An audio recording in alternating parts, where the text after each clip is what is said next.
வணக்கம் என கண்பானவர்களே, சங்கீதம் 104:4 சொல்கிறது, தம்முடைய தூதர்களை காற்றுகளாகவும் தம்முடைய ஊழியக்காரரை அக்கினி ஜுவாலைகளாகவும் செய்கிறார். சில சமயங்களில் வானிலை செய்திகளை நாம் கேட்கும் பொழுது, இப்பொழுது காற்று மணிக்கு 160 கிலோமீட்டர் வேகத்தில் வரும் பொழுது தயவு செய்து வெளியே செல்ல வேண்டாம், கடலுக்குள் மீன்பிடிக்க செல்ல வேண்டாம் என்றெல்லாம் வானிலை எச்சரிக்கை செய்திகளை கொடுக்கிறார்கள். அப்படியானால் காற்றின் வேகம் அவ்வளவு வேகமாக இருக்கிறது.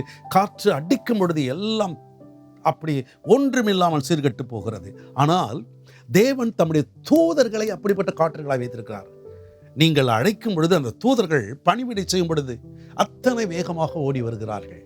தேவாதி தேவனை தன் சொந்த குல தெய்வமாக ஏற்றுக்கொண்டு அவரை அழைக்கும் பொழுதெல்லாம் தூதர்கள் வருகிறார்கள்.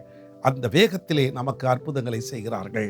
அது மாத்திரமல்ல, ஊழியக்காரரை அக்கினியாக வைக்கிறார். யோவான் எரிந்து பிரகாசிக்கிற அக்கினிமயமாக இருந்தார்.